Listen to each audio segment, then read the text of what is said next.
For Complex News, I'm Ottoman Welch. The Joaquin Phoenix Joker is finally here, and following weeks of hand-wringing from critics, pundits, and those members of the press lucky enough to have seen early screenings of the new Todd Phillips directed Warner Brothers film.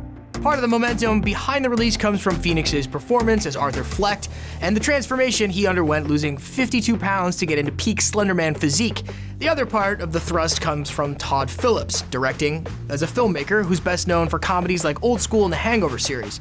Phillips views his interpretation as an anti-superhero offering, using a character that has been deconstructed, dissected, and reinterpreted more times than anyone can catalog in his nearly century-long existence. But the shadow that has loomed largest over Joker, after it took home Best Film at the Venice Film Festival, were the endless think pieces decrying the film as some sort of tacit endorsement and violence of alienated loners. Putting aside that the film does a better job dissecting these pathologies and works in pretty damning critiques of late-stage capitalism, society's obsession with fame, and income inequality, Joker was labeled as a dangerous corollary to the recent mass shootings in Dayton, Ohio and El Paso, Texas earlier this year.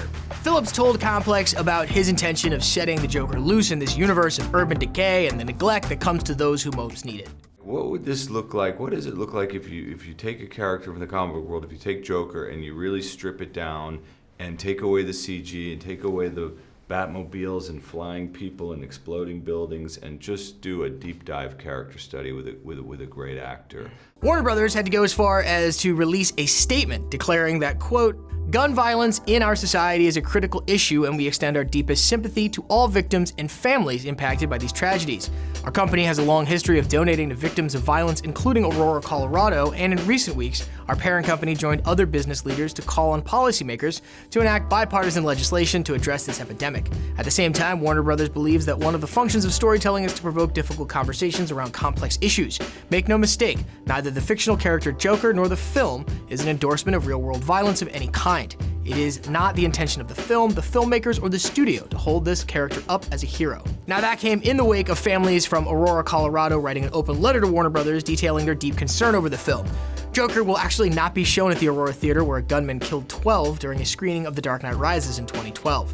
And the perceived potential damage of Joker, a movie that if you removed it completely from any adjacent comic book association would just be a gritty drama about a guy succumbing to mental illness and violence, has prompted both the NYPD and the LAPD to increase police presence at theaters during opening weekend. In a statement to Deadline, the LAPD wrote, quote, "We encourage everyone to go out and enjoy all of the weekend leisure activities this city has to offer. However, Angelinos should remain vigilant and always be aware of your surroundings."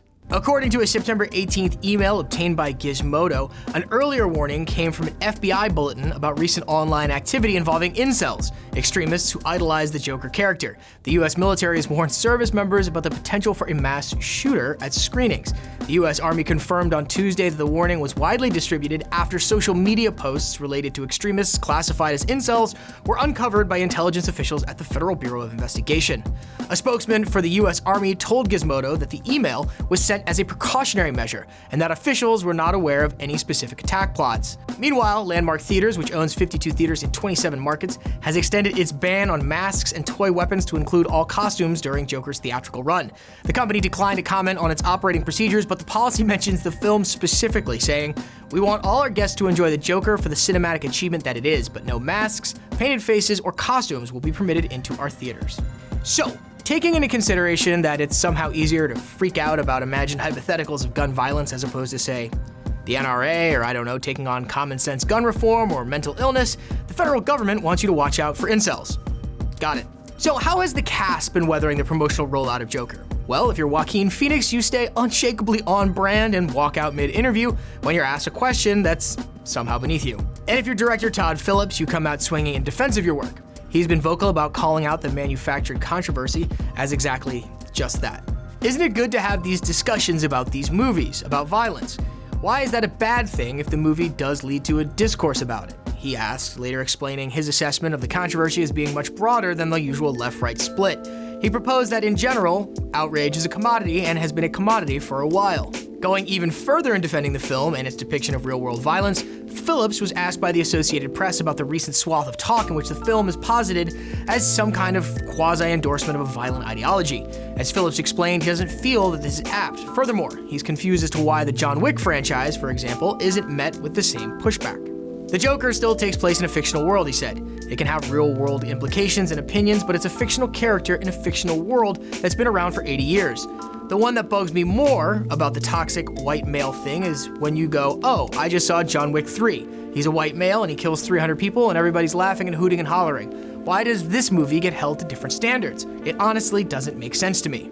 Phillips then tripled down in a recent interview with Vanity Fair, revealing why he left comedy and quote-unquote woke Hollywood behind in favor of more dramatic fare. Go try to be funny nowadays with this woke culture. There were articles written about why comedies don't work anymore.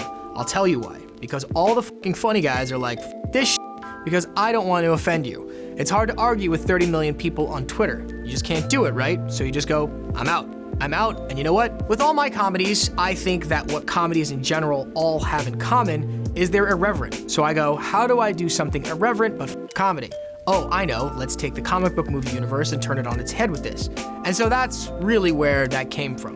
We're making a movie about a fictional character in a fictional world, ultimately, and your hope is that people take it for what it is.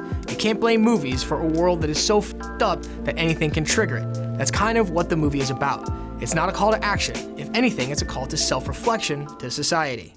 So you got the LAPD, the NYPD, the FBI, the Army, critics and pundits warning moviegoers about Joker and the kind of real-world violence it could inspire.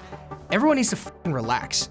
I realize that the world seems insane at this moment in history. The world is melting, we're in the middle of an ecological collapse, right-wing authoritarians around the world are on the rise, and here in the US it looks like the president is going to get impeached. Who knows? Things seem out of control, and those in positions of authority must seem just as directionless as the rest of us. But the only real control they have over anything is to slip undercover cops into the audience of the new Clown Man crime movie, ensuring that somebody's gonna get shot.